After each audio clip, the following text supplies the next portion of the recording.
मोदी सरकारने 1 महिन्यापूर्वी दिलेल्या आश्वासनांपैकी एकच आश्वासन पूर्ण केलं आहे. कॉकरोच जनता पार्टी म्हणजे CJP याचे संस्थापक अभिजित दिपके पुन्हा एकदा दिल्लीच्या दिशेने कूच करणार का? केंद्रीय शिक्षण मंत्री धर्मेंद्र प्रधान यांचा राजीनामा मिळाला खरा, पण इतर मागण्यांचं काय? दिल्लीच्या जंतर मंतरवर 36 दिवस चाललेलं आंदोलन संपलं. केंद्रीय शिक्षण मंत्री धर्मेंद्र प्रधान यांनी राजीनामा दिला. सरकारने काही महत्त्वाच्या आश्वासनांची घोषणा केली आणि देशाला वाटलं कदाचित हा अध्याय आता संपला. पण प्रश्न संपलेला नाही. कारण आज 25 ऑगस्ट 2026 रोजी अभिजित दिपके आणि CJP पुन्हा दिल्लीकडे जाण्याची तयारी करत आहेत. आणि यावेळी मुद्दा फक्त शिक्षण मंत्र्याच्या राजीनाम्यांचा नाही. मुद्दा आहे सरकारने आंदोलन संपवताना दिलेली आश्वासने प्रत्यक्षात किती पूर्ण केली. चला बोलूया.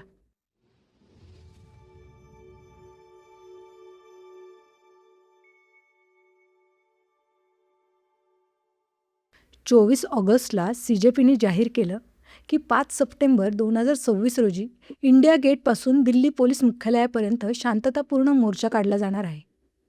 या मोर्चाचं नेतृत्व नीट संबंधित मृत विद्यार्थ्यांच्या कुटुंबियांकडून आणि पोलीस कारवाईचा आरोप करणाऱ्या आंदोलकांकडून केलं जाणार असल्याचं CJPने सांगितलं आहे. म्हणजे जंतर मंतर सीझन 2 आता फक्त घोषणा नाही, त्याची तारीखही जाहीर झाली आहे. नीट आणि इतर स्पर्धात्मक परीक्षांमधील कथित गैरप्रकार, पेपर लीक, विद्यार्थ्यांचा वाढता असंतोष आणि शिक्षण व्यवस्थेतील विश्वासाचा प्रश्न या पार्श्वभूमीवर अभिजित दिपके यांच्या नेतृत्वाखाली CJPची चळवळ उभी राहिली. जूनमध्ये दिल्लीत जंतर मंतरवर आंदोलनाला सुरुवात झाली. 11 जूनला पुण्यात पत्रकार परिषद घेत दिपके यांनी 20 जूनला दिल्लीमध्ये मोठं आंदोलन करण्याचं आवाहन केलं आणि धर्मेंद्र प्रधान यांच्या राजीनाम्याशिवाय मागे हटणार नसल्याचं स्पष्ट केलं. यानंतर आंदोलनाचा विस्तार झाला. जंतर मंतर हे आंदोलनाचं मुख्य केंद्र बनलं आणि हळूहळू हा प्रश्न फक्त नीटचा राहिला नाही. तो प्रश्न बनला विद्यार्थ्याच्या भविष्याची जबाबदारी नेमकी कोणाची?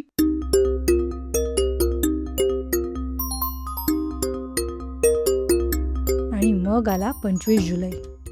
36 दिवसाच्या आंदोलनानंतर केंद्रीय शिक्षण मंत्री धर्मेंद्र प्रधान यांनी राजीनामा दिला. CJPसाठी ही त्यांच्या सर्वात प्रमुख मागण्यांपैकी पहिली मागणी पूर्ण झाल्याचा क्षण होता. त्याच दिवशी CJPने आंदोलन मागं घेण्याची घोषणा केली. पण इथेच एक महत्त्वाचा ट्विस्ट आहे. राजीनामा मिळाला म्हणजे सगळ्या मागण्या पूर्ण झाल्या का? CJPच्या म्हणण्यानुसार सरकारने आंदोलन मागं घेण्यासाठी आणखी काही आश्वासने दिली होती. यामध्ये आंदोलनकर्त्यांविरोधात FIR मागं घेणं किंवा रद्द करण्याची प्रक्रिया, भविष्यात आंदोलन करणाऱ्या विद्यार्थ्यांवर कारवाई न करण्याची हमी आणि नीट संबंधित मृत विद्यार्थ्यांच्या कुटुंबियांना भरपाई यांचा समावेश होता. CJPच्या या 5 कलमी परीक्षा सुधारणा प्रस्तावावर सरकारसोबत पुढील चर्चा करण्याचंही सांगण्यात आलं होतं.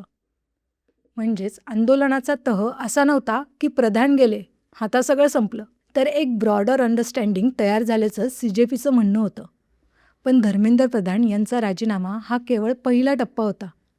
अभिजित दिपके यांनी स्पष्ट केलं आहे की सरकारकडून त्यांच्या उर्वरित मुख्य मागण्या अजूनही प्रलंबित आहेत. आंदोलनादरम्यान आणि परीक्षेच्या मानसिक तणावातून आत्महत्या केलेल्या विद्यार्थ्यांच्या कुटुंबियांना प्रत्येकी 1 कोटी रुपयांची भरपाई मिळावी. 20 जुलै रोजी विद्यार्थ्यांवर अमानुष लाठीचार्ज आणि पॅलेट गन वापरणाऱ्या पोलीस अधिकाऱ्यावर कठोर कारवाई व्हावी आणि सरकारी शाळांमध्ये पायाभूत सुविधा म्हणजेच बेंच, पिण्याचे पाणी, स्वच्छतागृहे आणि शिक्षकांची भरती तात्काळ हवी.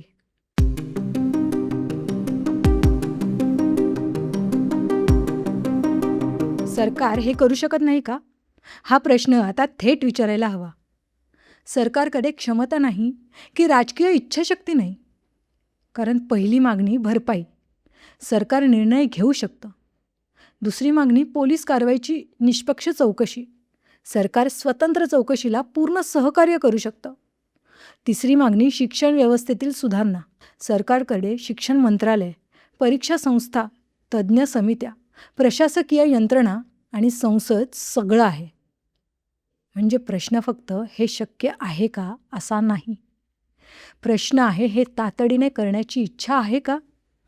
आणि इथे सरकारवर प्रश्न विचारणं पूर्णपणे वैध आहे. कारण जर सरकारला वाटत असेल की पोलिसांनी योग्य कारवाई केली होती तर निष्पक्ष चौकशी होऊ द्या चौकशीत पोलीस निर्दोष ठरले तर सरकारची बाजू आणखी मजबूत होईल. जर काही अधिकाऱ्यांकडून नियमभंग झाला असेल तर त्यांच्यावर कारवाई होऊ द्या. तसंच भरपाईबाबत सरकारचा स्वतंत्र निकष असेल तर तो सार्वजनिक करा. आणि शिक्षण सुधारणा करण्याची सरकारची स्वतःची योजना असेल तर ती देशासमोर ठेवा.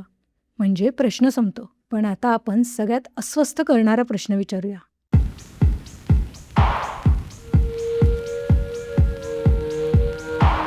जर CJPच्या उरलेल्या मागण्या इतक्या कठीण नसतील तर सरकार त्यावर निर्णय का घेत नाही? हा प्रश्न महत्त्वाचा आहे. कारण पीडित कुटुंबांना भरपाई देण्याचा प्रश्न आहे. 20 जुलैच्या पोलीस कारवाईबाबत निष्पक्ष चौकशी करण्याबाबतचा प्रश्न आहे. आंदोलनकर्त्यांवरील FIRचा प्रश्न आहे. आणि शिक्षण व्यवस्थेत सुधारणा करण्याचा प्रश्न आहे.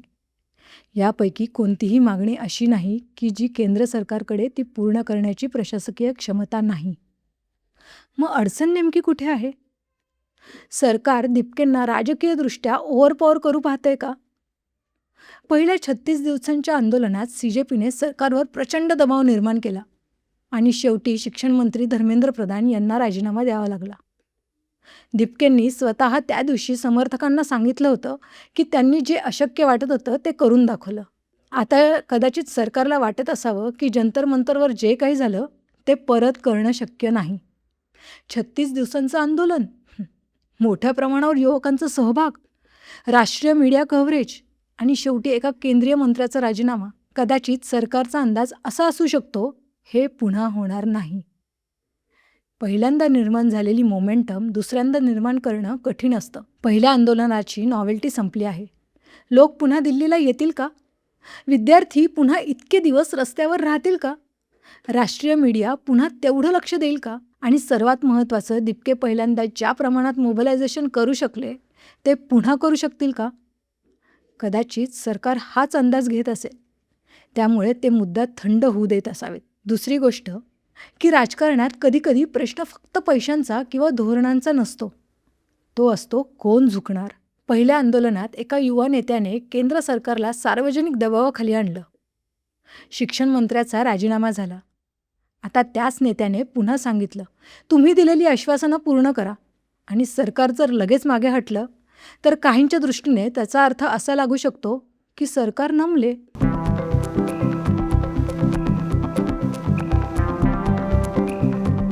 सरकारने मागण्या पूर्ण करून हा मुद्दाच संपून का टाकू नये? याचं उत्तर सरकारनेच द्यायला हवं. समजा भरपाई द्यायची आहे, सरकारकडे निधीची यंत्रणा आहे, FIRचा प्रश्न आहे, कायदेशीर प्रक्रिया आहे, 20 जुलैच्या पोलीस कारवाईचा प्रश्न आहे, निष्पक्ष चौकशी करा. शिक्षण सुधारणा हव्यात. यासाठी मंत्रालय, परीक्षा संस्था, तज्ज्ञ समित्या आणि प्रशासकीय यंत्रणा आहेत. पण ॲक्शन कुठेच नाही. CJP सध्या यालाच डिले गेम म्हणत आहे. 24 ऑगस्टच्या बैठकीनंतर CJPने सरकारवर 25 जुलैच्या आश्वासनांची अंमलबजावणी न केल्याचा आरोप केला आणि 5 सप्टेंबरचा मोर्चा जाहीर केला. दिपके आणि CJPला कमजोर समजणं हा सरकारचा मुद्दा असू नये. कोण जिंकलं हा प्रश्नच चुकीचा आहे. कारण शेवटी जर विद्यार्थ्यांना न्याय मिळाला तर सरकार जिंकलं. जर परीक्षा व्यवस्था सुधारली तर सरकार जिंकलं. जर पीडित कुटुंबांना योग्य मदत मिळाली तर सरकार जिंकलं. जर 20 जुलैच्या घटनांवर निष्पक्ष चौकशी झाली तर सरकार जिंकलं. मग हा संघर्ष सरकारविरुद्ध विद्यार्थी का असावा? जर या मागण्या खरोखरच सोडवता येण्यासारख्या असतील तर त्या सोडवण्यासाठी पुन्हा आंदोलन होण्याची वाट का पाहायची? अहंकारामुळे? राजकीय दबावामुळे? दिपकेंचा प्रभाव वाढू नये म्हणून? की सरकारला खरंच वाटते की जंतर मंतरची ती 36 दिवसांची लाट पुन्हा कधीच निर्माण होणार नाही? 25 जुलैला आंदोलन मागे घेण्यासाठी सरकारने आश्वासने दिली. 36 दिवसांचा संघर्ष संपला. धर्मेंद्र प्रधान यांनी राजीनामा दिला. पण जर उरलेल्या मागण्यांवर अंमलबजावणी झालीच नसेल तर अभिजित दिपके यांचं पुन्हा दिल्लीला जाणं आश्चर्यकारक नाही. 5 सप्टेंबर आता फक्त एक तारीख नाही, ती सरकारच्या शब्दांची आणि आंदोलनाच्या ताकदीची पुन्हा एकदा परीक्षा असू शकते. तुम्हाला काय वाटतं? सरकारने या मागण्या सहजपणे सोडवून हा संघर्ष संपवायला हवा होता का? की सरकारला दिपकेंचा वाढता प्रभाव थांबवायचा आहे? हा इगो गेम आहे. की सरकारला वाटतंय जंतर मंतर पुन्हा कधीच 36 दिवसांचं रिपीट होणार नाही? तुमचं मत कमेंटमध्ये नक्की सांगा.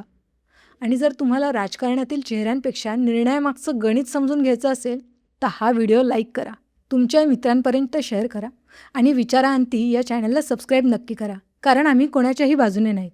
आम्ही प्रश्नाच्या बाजूने आहोत, विचारांच्या बाजूने आहोत आणि लॉजिकल उत्तरांच्या बाजूने आहोत.